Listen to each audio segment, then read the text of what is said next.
ज़रूरी नहीं कि सिर्फ आप पीजीटी के लिए ही हो, बल्कि एसएससी और दूसरे जो कॉम्पिटिटिव एग्ज़ाम है उसके लिए भी काफ़ी इम्पॉर्टेंट है। ठीक है, तो ये बी स्टेट पेपर 2 के लिए भी है और टीआरई 4.0 के लिए भी है। ठीक है, तो ये दोनों के लिए जो है ये टीचर्स एग्ज़ाम के लिए काफ़ी इम्पॉर्टेंट है। और अभी वेस्ट बंगाल का भी निकला हुआ है, तो उसके लिए भी जो है ये पीजीटी इकोनॉमिक्स के लिए काफ़ी इम्पॉर्टेंट है। ठीक है, तो हम लोग देखते हैं फर्स्ट क्वेश्चन। देखिए, फर्स्ट क्वेश्चन है economic problem arises due to. Economic problem क्यों अराइज होता है? Limited wants, scarce means, alternative uses, both B and C. देखिए फ्रेंड, यहाँ पे लिमिटेड है, यहाँ पे यदि अनलिमिटेड होता तो ऑल ऑफ द अबव हो जाता। ठीक है, यहाँ पे ये दोनों सही हमारा है, तो हमारा जो सही ऑप्शन होगा वो होगा डी। हमारा ऑप्शन क्या आंसर हो जाएगा? डी, है ना। यानी कि हमारा जो आंसर है वो है स्कार्स मीन्स भी होगा, अल्टरनेटिव यूजेस भी होगा। ठीक है, नेक्स्ट देखते हैं question number 2, slope of the production possibility curve. देखिए, slope of the production possibility curve क्या होता है? Concave to the origin. ठीक है, कॉनकेव टू द ऑरिजिन। यहाँ पे गुड एक्स होगा, यहाँ पे गुड वाई होगा, और इस तरह से हमारा प्रोडक्शन पॉसिबिलिटी कर्व ड्रॉ होता है। तो स्ट्रेट लाइन है, कॉन्वेक्स है, कॉनकेव है, नॉन ऑफ दिस है, तो ये कॉनकेव। कन्वेक्स जब होगा तो वो आईसी कर्व हो जाएगा। ठीक है, कन्वेक्स जब होगा, है ना, कन्वेक्स जब होगा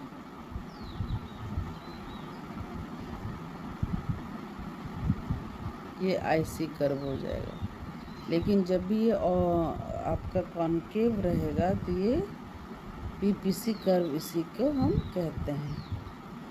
ठीक है, थर्ड क्वेश्चन देखते हैं, what type of the problem of what to produce is related to. What to produce क्या है? Choice of technique, distribution of goods, market value of goods and service, the choice of goods and service. तो देखिए friend, इसमें जो है आपका 3 तरह का 3 सेंट्रल प्रॉब्लम है ना। 3 सेंट्रल प्रॉब्लम है, उसको आपको समझना होगा। 3 सेंट्रल प्रॉब्लम क्या है? पहला है व्हाट टू प्रोड्यूस,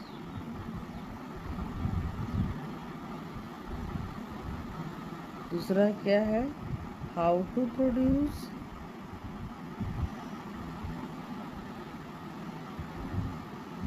तीसरा क्या है? For whom to produce, for whom to produce. तो ये तीनों प्रॉब्लम जो है बी स्टेट 2024 में आया हुआ था। इनमें से कौन सा सेंट्रल प्रॉब्लम नहीं है इकोनॉमिक का? तो वाई टू प्रोड्यूस उसमें एक ऑप्शन था, तो मैंने उसमें सही टिक किया था। तो ये सिंपल क्वेश्चन ही आएंगे आप, लेकिन अपना कंसेप्ट क्लियर रखें। ठीक है, और आपका सिलेक्शन पक्का है और कॉन्फिडेंट हमेशा रखना है। तो देखिए, the problem of what to produce relate to the choice of technique, distribution of income, market value of goods and service, या the choice of goods and service। तो इसमें आ जाएगा the choice of goods and service। और how to produce में आपका आएगा choice of technique। ठीक है, अच्छा, for whom to produce में जो है उसमें आएगा distribution of income, ये वाला। ठीक है, तो ये याद रखिएगा। चलिए नेक्स्ट क्वेश्चन देखते हैं।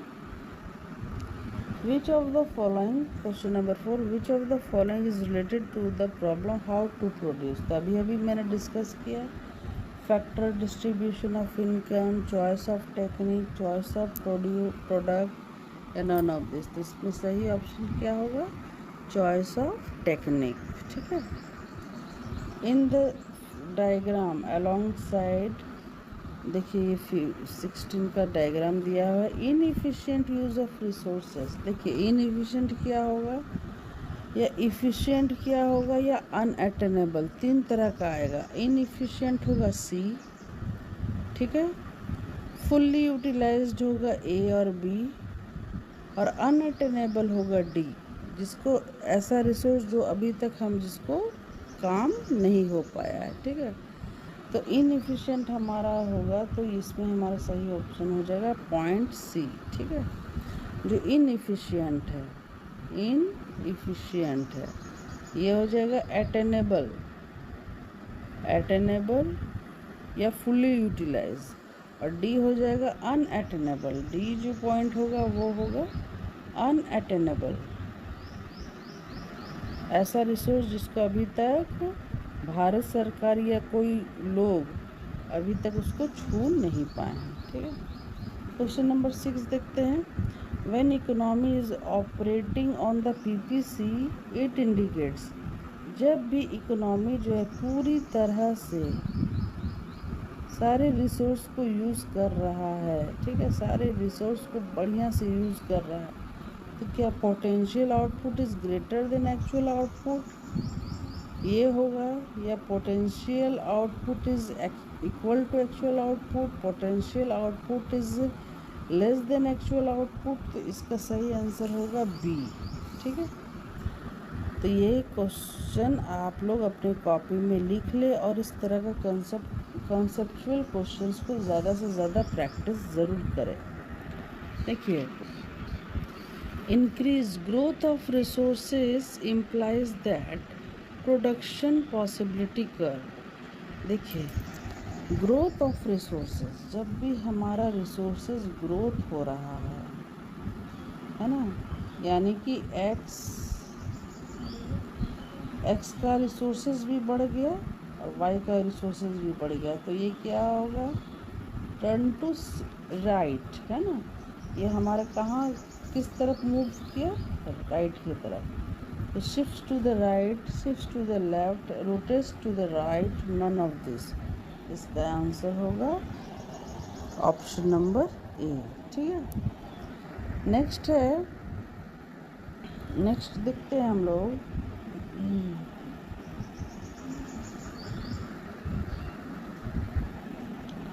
The opportunity cost of 100 kg rice produced on the land which can produce 80 tons of wheat is, देखिए opportunity cost of 80 kg rice produced on land which can also produce 80 tons। देखिए opportunity cost को क्या बोलते हैं, अवसर लागत, ठीक है। अवसर लागत यानी कि यदि हम एक ज़मीन पर, एक भूमि पर 100 केजी, है ना, 100 केजी तक जो है चावल का उत्पादन कर सकते हैं, और जो 80 केजी 80 टन जो है वो वीट को भी प्रोड्यूस कर सकता है ना, तो उसका जो है उसका अपॉर्चुनिटी कॉस्ट क्या होगा। देखिए 100 केजी कम है लेकिन 80 टन बहुत ज़्यादा है, तो याद रखिएगा अवसर लागत जो होता है next best alternative used. Opportunity cost क्या होती है, ये हर इंसान के लाइफ में आएगा, हर इंसान के लाइफ में आता है। अपॉर्चुनिटी कॉस्ट होता है नेक्स्ट बेस्ट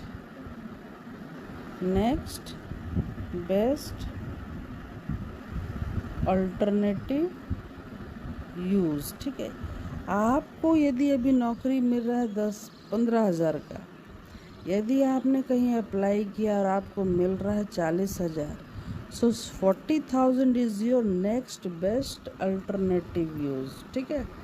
वो 40,000 आपका क्या होगा, नेक्स्ट बेस्ट अल्टरनेटिव यूज़। तो अब यहाँ पे 100 केजी और 80 टन वो पैदा कर सकता है गेहूँ, तो उसका जो है अपॉर्चुनिटी का कॉस्ट क्या होगा, 80 टन ही होगा, 80 टन्स ऑफ वीट ही होगा, ठीक है। 100 केजी राइस नहीं होगा, 8,000 नहीं होगा, क्योंकि जब वो इतना पैदा कर सकता है गेहूँ तो इसका अपॉर्चुनिटी कॉस्ट यही होगा, ठीक है। देखिए द नेक्स्ट क्वेश्चन देखते हैं, पहले ये सब इरेज कर दूं, है ना। तो देखते हैं next question. The following table, देखिए the following table shows production possibility of the cricket bats and sari of an imaginary economy। देखिए प्रोडक्शन ऑफ क्रिकेट बैट्स इन 1000 है ना, 1000 में हो रहा है, और प्रोडक्शन ऑफ साड़ी इन लाख में हो रहा है, ठीक है। तो 0.75 है, 170 है, 262 है, यानी इसका प्रोडक्शन थोड़ा सा बढ़ रहा है तो इसका थोड़ा थोड़ा सा पीछे से घट रहा है, ठीक है। ये देखिए, ठीक है। तो ये सब आप देखें, ये सारा डाटा आपने अच्छे से देख लिया। अब देखिए हम लोग जो है इसमें सॉल्व करेंगे, ठीक है।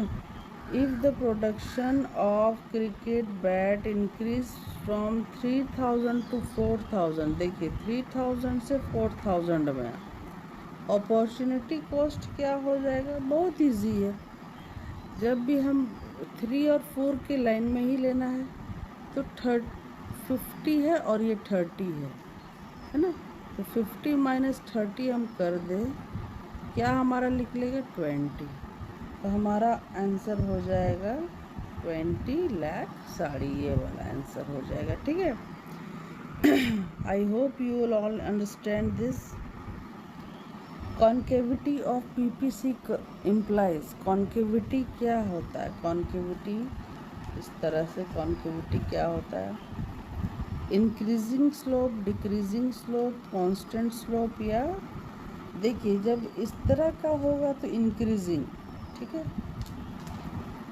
ये इंक्रीज कर रहा है सब, अरे बाप रे, बढ़ा बढ़ा बढ़ा बढ़ा फिर घट गया, इस तरह से याद कीजिएगा पीपीसी कर्व को, ठीक है। ये बहुत इम्पॉर्टेंट टेक्निक है, क्योंकि आप लोग जो है आईसी कर्व और पीसी कर्व में थोड़ा सा, पीपीसी कर्व में थोड़ा कंफ्यूज होता है। देखिए फिर से मैं बता रही हूँ, ऐसे करना है पीपीसी कर्व को, ये बढ़ा बढ़ा बढ़ा बढ़ा घटा, तो पीपीसी कर्व क्या हो जाएगा आपका, इंक्रीजिंग स्लोप, क्या हो जाएगा, इंक्रीजिंग स्लोप। और उसी तरह से हम यदि देखें बोलते हैं इंडिफरेंस कर्व, ये घटा घटा घटा घटा इंडिफरेंस कर्व, तो ये कॉन्केव कॉन्वेक्स हो जाता है और ये कॉन्केव हो जाता है। तो इस तरह से आपको याद रखना है फ्रेंड्स, गलती बिल्कुल भी नहीं करना, बारीकी गलती करेंगे तो आपका मार्क्स कम हो जाएगा, हो सकता है कि आपका 90 ना जाए तो आप ही को लॉस होगा, ठीक है। तो बारीकी जो है एकदम बारीक बारीक चीज़ को आपको समझना होगा। In figure 17 rotation of PPC from A B, देखिए from A B to AB1 shows, क्या शोज़ करता है, increase of resources, increase of resources, पहला है इंक्रीज ऑफ रिसोर्सेज, दूसरा decrease in resources, improve in technology of good A, good A का जो technology काफ़ी इंक्रीज कर गया है, ये improvement in the technology of good B. देखिए जब इंक्रीज इन रिसोर्सेज होता तो पीपीसी कर्व का जो है डायग्राम ऐसा होता है, डिक्रीज इन रिसोर्सेज है तो ये ऐसे होता, ये ऐसे होता, ठीक है। Improvement in the technology of good A, good A यानी कि गुड ए का यदि होता तो इसका इस तरह का डायग्राम होता है, ठीक है। Improvement in the technology of good B, तब इसका ये, यानी कि हमारा ऑप्शन डी सही है, ठीक है। तो ये आप देख सकते हैं कि इस तरह से भी क्वेश्चंस आएंगे, तो इस पर कंफ्यूज नहीं होना है, ठीक है। नेक्स्ट हम देखते हैं the shape of transformation curve changed by, transformation curve is changed by क्या होगा, देखिए जब भी स्लोप है, जब भी स्लोप की बात होती है तो वो होता opportunity cost, total cost, marginal opportunity cost या नन ऑफ दिस। तो इसका सही आंसर है ना, shape of transfer is changed by marginal opportunity cost. जितना जितना यहाँ पे बढ़ता है, थोड़ा थोड़ा बढ़ रहा है, तो किसी न किसी का प्रोडक्शन भी घटता रहेगा। ठीक है। When some resources are shifted from use 1 to use 2 given technology, the marginal rate of transformation is। तो देखिए, जब भी कुछ रिसोर्सेस है ना, यदि हमारा बहुत बड़ा ज़मीन है, ठीक है, उसमें यदि हम कुछ प्रोडक्शन कर रहे हैं, ठीक है, यदि हम चाहते कि उसमें हम दूसरा कुछ भी प्रोडक्शन करें, है ना, दूसरा कुछ भी प्रोडक्शन करें, तो उस पर क्या होना चाहिए। देखिए, when some resources are shifted from use 1 to use 2 given technology, the marginal cost of transformation will be increases। ठीक है।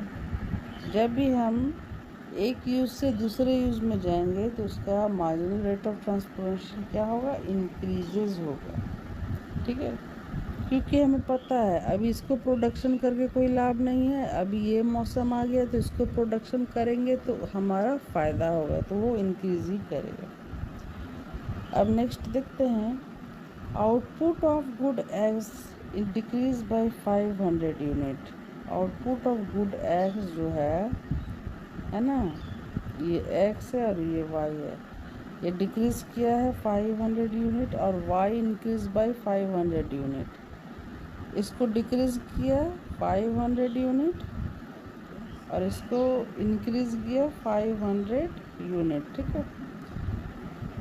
The same resources are shifted from the production of good X to the production of good Y. The marginal opportunity cost, तो marginal opportunity cost क्या होगा, del X by del Y, यानी 500 by 500, दोनों को काटेंगे तो 1 होगा।